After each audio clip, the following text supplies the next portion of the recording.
Hello guys, welcome back to the third part of the video on nervous system.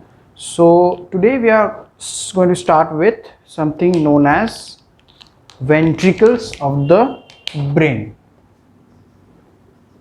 Ventricles of the brain, right? What are these? We have heard about ventricles in the heart, right? But there are ventricles in the brain too. What are these? See, when you have the brain and you dissect the brain, its posterior part, or you cut through the brain in the posterior part, you will find four cavities. Okay, four cavities, which is something of like this.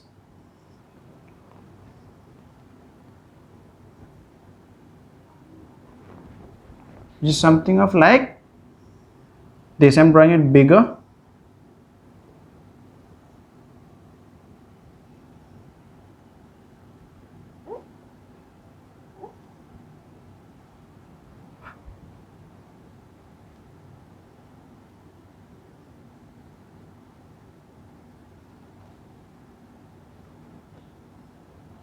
Okay, these are cavities. These are what? Cavities. Say these two are these are cavities which are called ventricles. Okay, so these two are the two lateral ventricles. Next, this is the third ventricle. This is the fourth ventricle. Okay, these are connected by openings. Okay, we don't need to go into so much of details now. Now, what happens is these ventricles are lined by some type of cells. Okay, on the inside it is lined by cells. What are these cells known as? These cells are known as ependymal cells. Ependymal cells. What are these responsible for? They secrete some fluid. They secrete some fluid inside the ventricle of the brain. What fluid? This fluid is known as the CSF, or the cerebrospinal fluid. Okay, the cerebrospinal fluid. And this ventricle now continues downwards as something known as the central canal of the spinal cord, which we will talk about later. Okay, this continues as the central canal of the spinal cord. Now, what is this function of the CSF? So here comes the concept of meninges. As I had drawn the brain, okay, as I had drawn the brain, okay, is the brain. Now this brain is surrounded by, or is covered by, a three-layered structure. Is covered by a three-layered structure. I'm drawing it bigger. It's not so much of space. It's not that so much of space is in between these layers. Okay, it's very congested, but I'm drawing it bigger to just show you, to differentiate. This is the first layer. With blue, I'm drawing the second layer, and with red, I'm drawing the third layer. The third layer is attached to the brain surface. Okay, it is attached. You cannot separate it out. Once you try to separate it out, you will damage the brain's tissue. Okay, the third layer, which is drawn in red, is attached to the brain itself. Now, what are these layers called as? The outermost layer is called as dura mater. Dura mater. The middle layer is called as the arachnoid.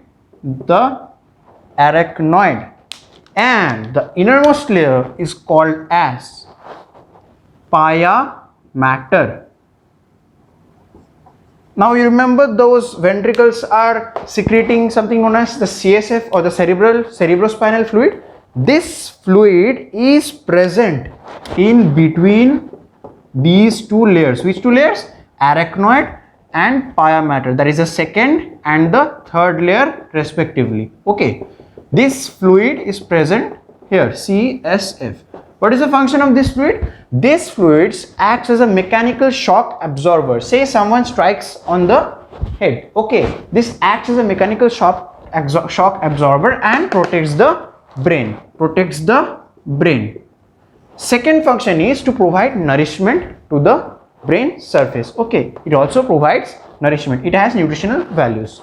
Now this, as I told, this is continuous as the spinal cord. Okay, now that same cerebrospinal fluid, okay, we'll talk about it later in the spinal cord section. This is all about the meninges of the brain.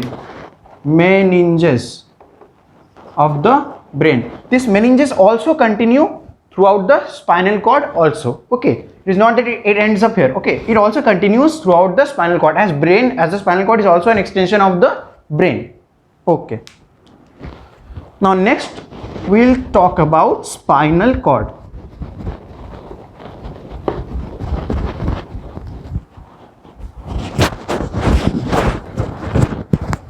Next we'll talk about the spinal cord.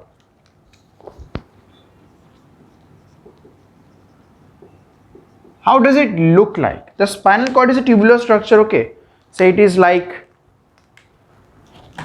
the spinal cord is like here. How are we going to view it? Okay, we have cut through the middle of the spinal cord and we are viewing it this way. Okay, we are viewing it this way. How will it look like? First we have something like this. Let me draw it first. Okay,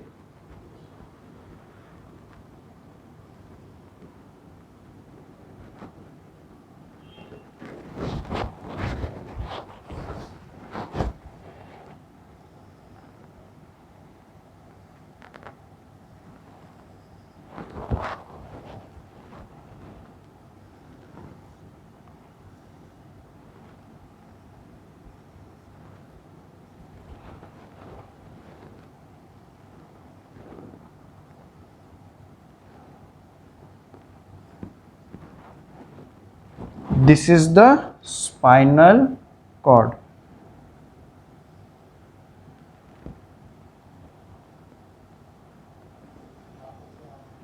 Okay,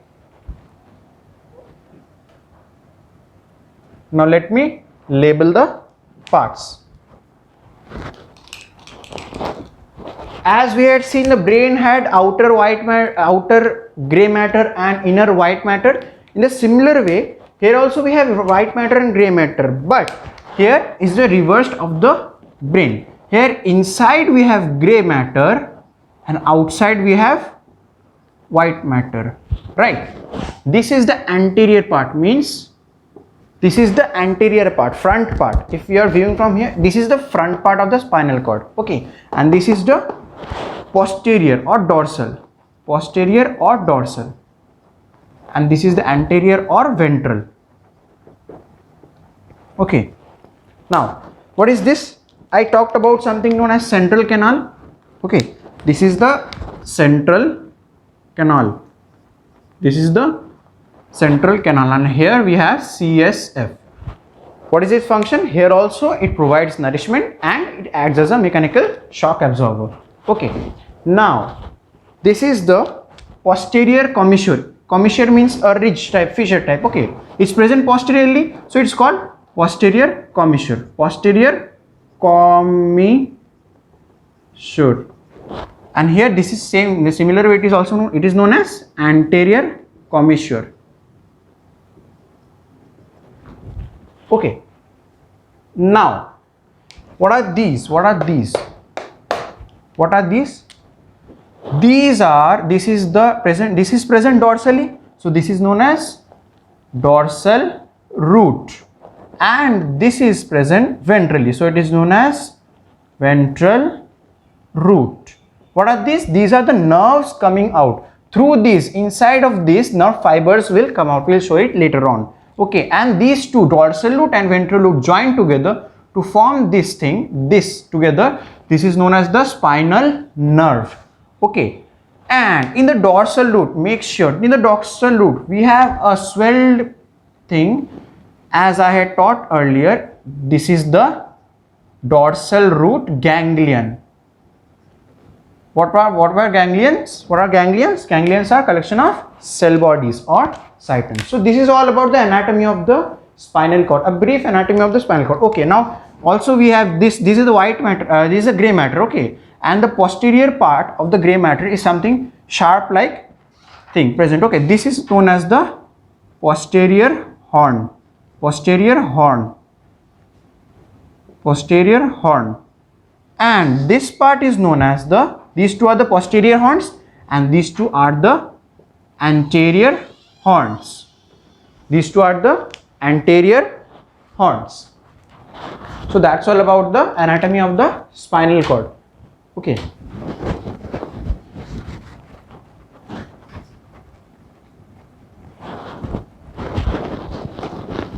So we are done with the central nervous system or the CNS. Now we will talk about the peripheral nervous system, okay, or the PNS. So in PNS we had what? Autonomic nervous system and the somatic nervous system. So let's talk about the somatic nervous system first.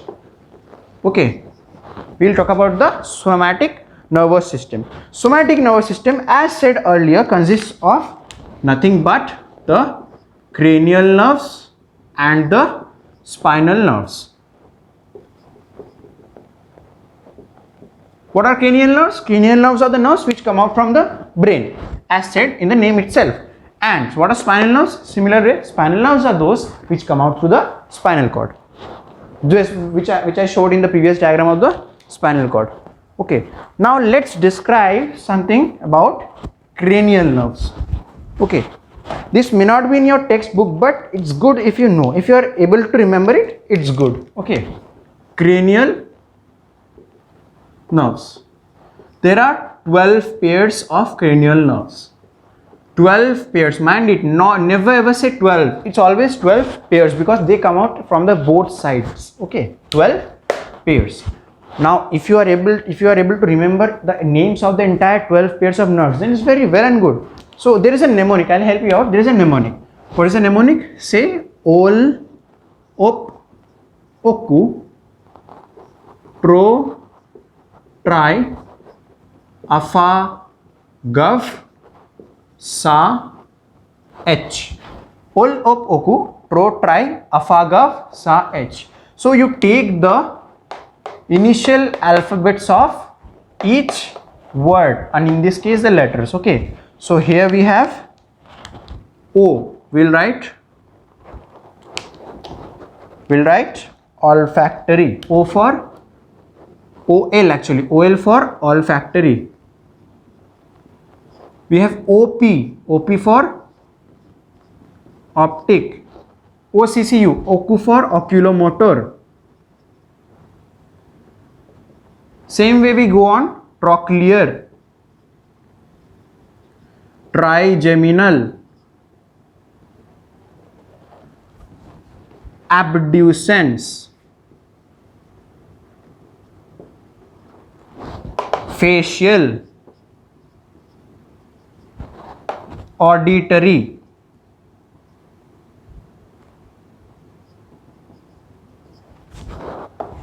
glossopharyngeal. I'm writing it here. Okay, glossopharyngeal, vagus, spinal accessory,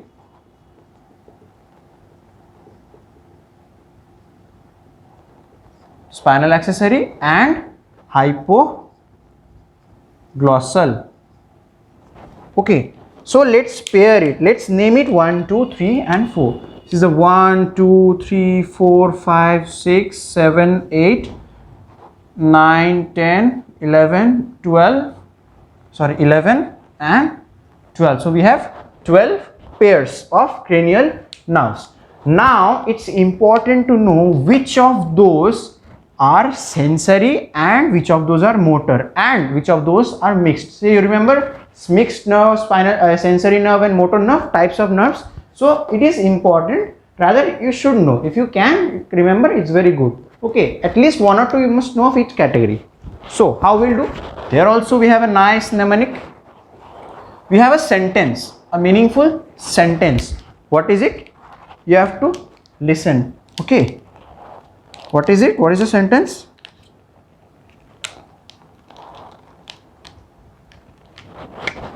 Some say money matters, but my brother says big books matter more. Take the initial letter of each word. Some say money matters, but my brother says big books matter more. Some say money matters, but my brother says big books matter more. Now let's name number it. Okay, 1 2 3 4 5 6 7 8 9 10 11 12. Right now you just match it with the each of the pair of the cranial nerve. Olfactory number 1, so we check here number 1, it starts with S, so olfactory is sensory. Whichever letter starts with S, you put here sensory. Okay, the corresponding cranial nerve will be sensory. Sensory. Optic, sensory. Oculomotor, M. Now it starts with M, so whichever nerve starts with M, that is motor. Okay, trochlear is motor. Now what to do with 5? Number 5, it starts with B. So if you find any letter other than S or M, make it a mixed nerve. So trigeminal is a mixed nerve. Okay, it's a mixed nerve. Next, abducens we have again motor. Okay, then after that we have facial. Facial is again a mixed nerve. Okay, so this way you put all of them and you find it. Okay, here is also mixed. Glossopharyngeal is a mixed. Vagus is also of course a mixed nerve. Okay, then spinal accessory is a motor nerve. Hypoglossal is a motor nerve. So I hope you understand. This is the way you find out which of those are sensory.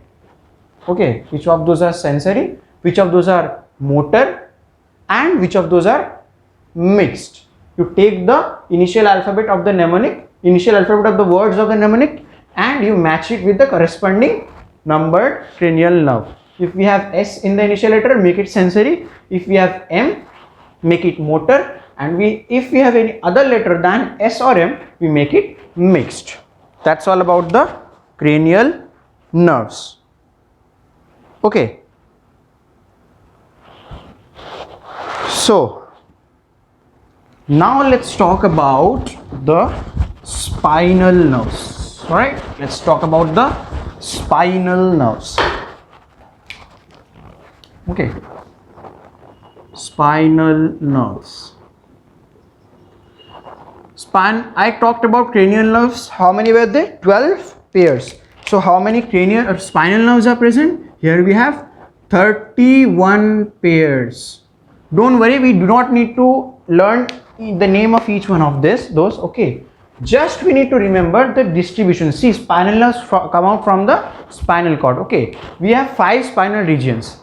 Let me write it. It's cervical, thoracic, lumbar. I hope you know this. Okay, lumbar, sacral, and coccygeal. We have 5 regions of the spinal cord, and vertebral bones are also divided accordingly. Okay, we have 7 vertebral bones in cervical region, 12 here, 5 here, 1 here, 1 here. Okay, this is the distribution of the cervical bones. I mean the vertebral bones. Okay, vertebral column bones. Now the spinal nerves come out from the spinal cord, so it is divided that from which region how many of the spinal nerves come. I'll talk about that. Okay, we have 31 pairs of spinal nerves. Out of those, 8 nerves come out from the cervical region, 12 nerves come out from the thoracic region, 5 from the lumbar, 5 from the sacrum, 1 from the coccyx. You add it up, you get 20, 20 and 10, 30, 31. You get 31 pairs. These are pairs. Okay, mind it, these are pairs. 5 pairs. 5 pairs means 5 from this side, 5 from this side. Okay, so from the cervical region there are 8 spinal nerves coming out, and from thoracic 12, lumbar 5, sacral 5, coccygeal 1. Okay, 8, 12, 5, 5, 1. All right. So this is what is important to know. And one another important thing here about the type of the nerve. Here all the spinal nerves are of mixed type. All the spinal nerves are of mixed type. Okay. That's all. We don't need to know anything about spinal nerves, anything more. That's all about the spinal nerves. Now let's move to ANS. You know, ANS means autonomic nervous system, right? Autonomic nervous system means it supplies the involuntary organs of our body. So ANS, in ANS, as said before, we have two type of system. Okay, or basically two type of fibers. Sympathetic fibers and parasympathetic.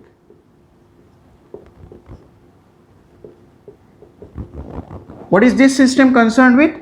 This sympathetic system does nothing but this sympathetic system prepares the body for emergency conditions.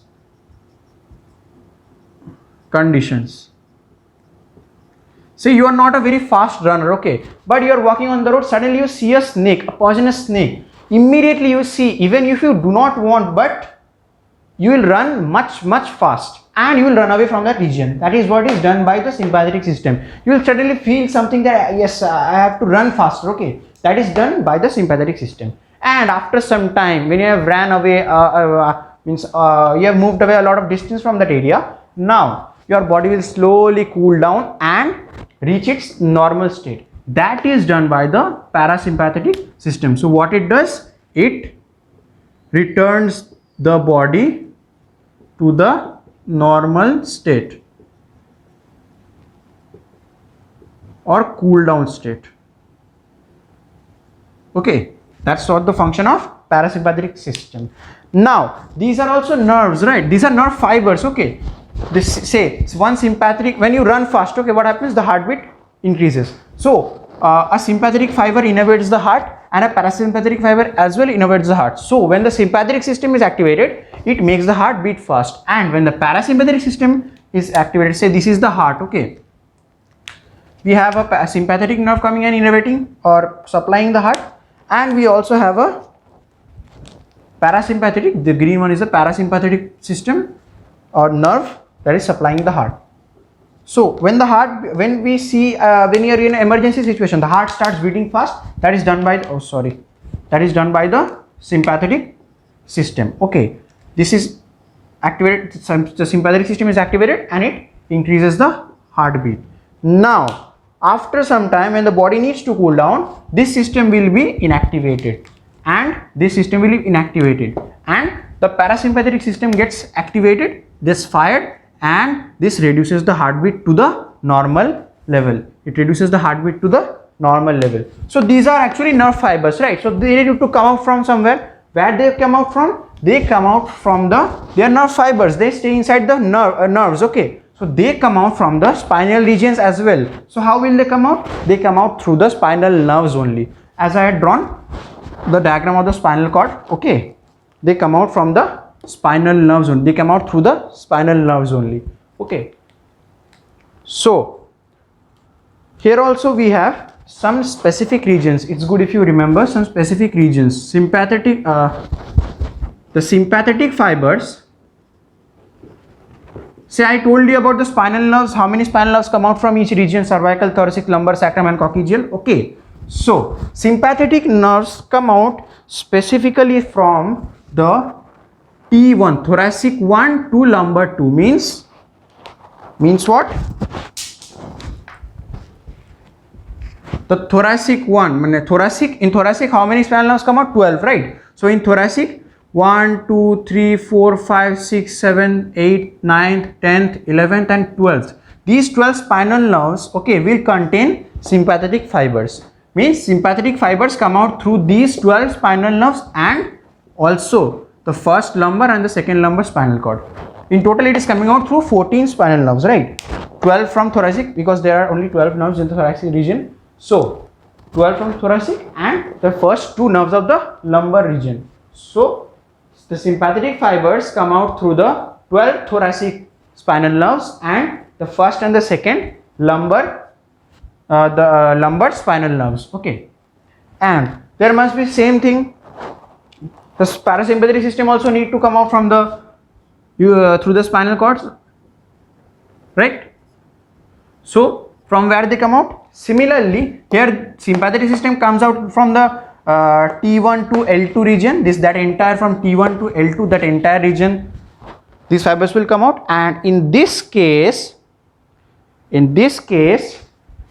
fibers come out from the spinal nerves of the S2 to S4, means S2, S3 and S4. These are spinal nerves, right? So through these three spinal nerves, this different parasympathetic fibers will come out.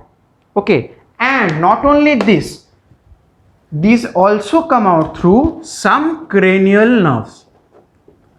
Means these come out from the sacral region, this part, and also from the cranial nerves. Some of the cranial nerves, not all. Which cranial nerves, if you want to know, that would be 3, 7, 9 and 10. Third pair, 7th pair, 9th pair and 10th pair of cranial nerves.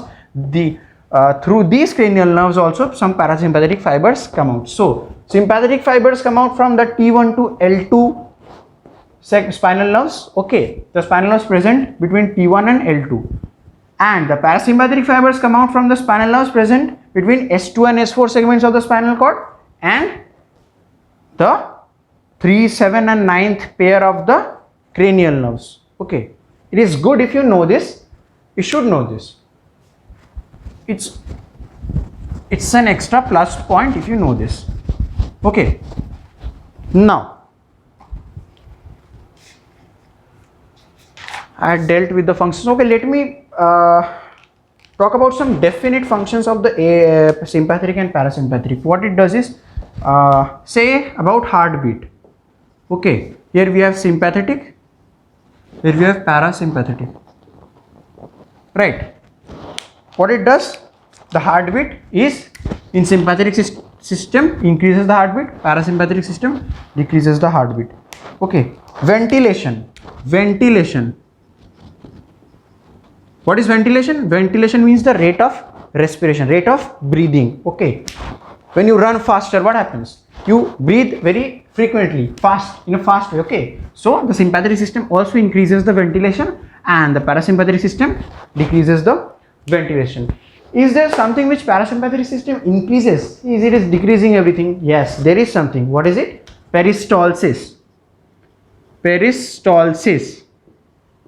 What is peristalsis? The alternate contractions and relaxation of the alimentary canal muscle so that the food passes through the alimentary canal. That in that case is in sympathetic system it is reduced, and in parasympathetic system it is increased. Say when you are in when you are having an exam fair, tomorrow you have exams. Okay, so you don't feel like eating anything. Why? Your peristalsis is inhibited, so you are not hungry. But when you are very happy, no, I'll not say very happy, you are in a normal state. Okay, when you are in a normal state, then the parasympathetic system is activated and you have increased peristalsis, so you will be hungry normally. Okay, now if you there are some more examples as well. Say pupil of the eye. Okay, pupil of the eye. Pupil of the eye. In case of sympathetic system, it is dilated. It is dilated.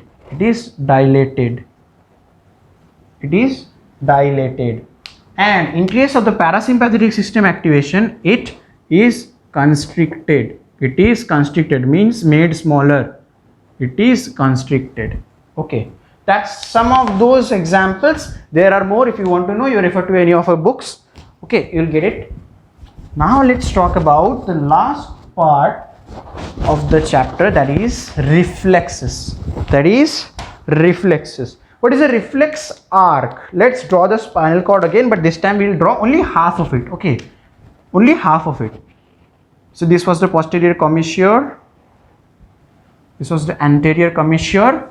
From there we had the dorsal root and the ventral root.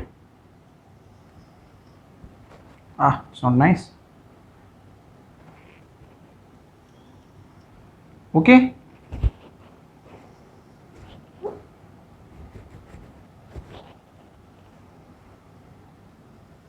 right?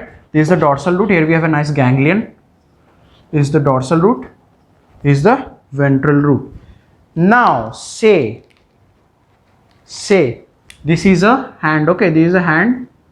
I'm not drawing it artistically. Okay, this is a hand. Okay, now an iron is touched here. A hot iron is touched here. So you will get a stimulus. So how does this stimulus pass on? Here from the hand we have sensory nerves. Okay, we have sensory nerves.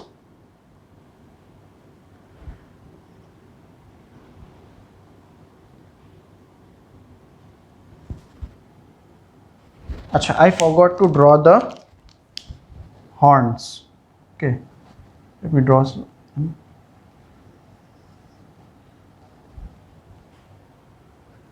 So we have the horns. This is the ventral horn. I will not mark it. It's the dorsal horn, and there is the ventral horn, right?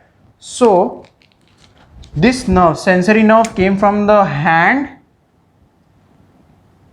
and it is giving supply here in the dorsal horn, right? How is this? Is this a single nerve? Yes, it is a single nerve. Why? Say I told you there may be more than one number of axons coming out through a citon. This is a citon. This is a citon, and from here two axons came out. Okay, this type of neuron is also known as pseudo unipolar neurons. Pseudo unipolar. Okay, you don't need to know much about these now, just as a curiosity I told. Okay, this nerve supplies the sensory nerve, brings sensory information that the hot iron is touched on the hand. This brings the sensory information from here through the what? The dorsal root. It's important, through the dorsal root, and relays it to the dorsal horn. Okay, and say here are the biceps muscles. I'm drawing some of the biceps muscles. Why biceps? Because you will ultimately contract the biceps muscle to take away your hand, right? So I'm drawing the biceps muscle. Here it is the affector. It is the affector. How is this innervated then? Okay, now from this region a motor nerve which gives a motor supply to the biceps, they arise. Okay, they arise. They inform the biceps that something is happening here, you need to withdraw the hand, so you need to contract. Now how are these two connected? Okay, these two are connected with something is known as a connecting neuron. So you get all the three different types of neuron here, right? This is a sensory, or what is it known as, afferent neuron. Okay, this blue one is known as what? Motor or efferent neuron. Remember I taught? And this red one is known as the connecting neuron. This neuron may be present or may not be present. It may be that these two are connected to just one after another. There is no connecting neuron, or there may be multiple connecting neurons. That matters. That depends upon which reflex we are talking about, right? Now what happens? So let's brief it. Now the hot iron touches the hand. Okay, it stimulates the sensory nerves, the sensory nerve fibers. This brings the sensory information through the spinal nerve and then to the dorsal root and then to the dorsal horn of the spinal cord, right? Now from this dorsal horn, the information passes on using the connecting neuron to the ventral horn. Now from this ventral horn, this neuron, that is the efferent neuron or the motor neuron, through the ventral horn, okay, through the ventral horn, and then finally through the spinal cord, finally through the spinal nerve, it passes on and innervates or supplies the effector. In this case it is the biceps. Okay, this gives the information to the biceps that you need to contract. So the biceps contract and the hand is withdrawn, right? The hand is withdrawn. So this is a basic reflex. This is a basic reflex. Now what are the types of reflexes? We are done with the mechanism. Now what are the types of reflexes? This is the final part, the last part. Reflexes. What are the types? 1, 2. There are two types of reflexes. The one being natural or inborn. Okay, the one being natural and the or inborn, you may write inborn, and the other being conditioned or acquired. Now by the name itself we can infer that natural or inborn reflex means which is already present in me by birth. No need to, there is no one who teaches me the reflexes, right? What are these reflexes? You suddenly put something or you wave your hand in front of the eye, okay, the person will blink, okay. Now more, what are they? Something food, some food goes into a windpipe, you start coughing. So let us list the example: blinking, coughing, right? These are natural reflexes. More are there, they are sneezing. Okay, there is another one, another important one, that is peristalsis, and another one which will confuse you a little, that is salivation. Why it will be confusing? We'll talk about it here. Salivation. By salivation I mean when you take the food into your mouth, that starts salivation. You know, without saliva dissolving your food, you cannot taste your food. If the tongue is totally dry, you cannot have taste. You will not have any taste. Okay, right? So in order to have the taste, you have to dissolve it in saliva. Now in conditioned reflexes, these are the reflexes which are taught by someone. Okay, say you are closing your eye and playing a musical instrument. Many of them can do. This is also a reflex. Playing a musical instrument. This is taught. Or when you are riding a bike, okay, suddenly someone comes in front of you, you apply the brake. This is a reflex. However, this is taught. Now you let a baby ride the bike, okay, of course he or she cannot put the brake, okay, because it is taught in the course of your lifetime. So it is a conditioned reflex. So what is it? Applying brakes, right? Now when a teacher comes in your classroom, okay, you suddenly stand up. That is also a taught reflex. Discipline, that is also taught. That is also conditioned reflex. Standing up in this case, okay. Now here also we have what? Salivation. But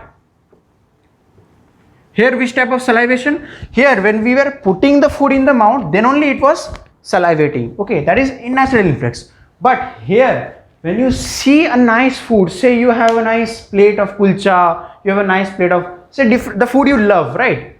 You will, by seeing only, you will start salivating, your mouth will water, okay. That is a conditioned reflex. Now if you bring nice tasty food in front of a baby, okay, he or she will not start salivating. Why? He or she doesn't know that the food is so tasty. In the course of lifetime, when he or she will go on eating and experience it, then he or she will know that it is saliva, it is a tasty food. So whenever you bring the food next time in front of his or her eyes, then he or she will salivate, right? In this case it is a conditioned reflex. Now to prove this salivation, in fact there is a nice experiment. Let me tell you, there is a nice experiment done by a famous person known as Pavlov. Known as Pavlov. Who is he known as? Pavlov. Pavlov. So it is known as Pavlov's experiment. What he did is, first of all, he had a dog, okay, he had a pet dog. So he rang a bell in front of the pet dog. He saw that the dog is doing nothing, the dog is not salivating, okay. Now what he did, he brought food, he gave him the food. From the next day what he did, he rang the bell again and then gave him the food, okay. For this thing he did for a couple of days. For many days he did this thing, okay. And whenever he showed him the food, he started salivating because he knew that this food is for me, it's very tasty, I need to have it. So whenever he shows the food, he starts salivating, but whenever he rings the bell, he doesn't salivate. But what he did, he first rang the bell and then and there he showed him the food and gave him the food. He did this for a couple of days or many days, okay. Now what happened, the dog, something was programmed in the dog's mind that whenever this person is ringing the bell, that means it's time for food and he is going to give me food now, Okay, that is what is called conditioned reflex. That is what was incorporated in his mind, programmed in his mind. Okay. After some days, when the same man, that is Pavlov, what he did, he just rang the bell. He had no food in his hand. Okay, he just rang the bell. Immediately, the dog came running to him. Okay, and then the dog started salivating. This time he had no food, but still the dog salivated. Why this happened? This is because of the conditioned reflex, because it was programmed in the dog's mind that if he is ringing the bell, that means it's time for food. He'll give me food. So he started salivating. That's all about the Pavlov's experiment, and that's all about the entire nervous system. If you like the video, please hit the like button, share it among your friends, and please hit the subscribe button. Thank you.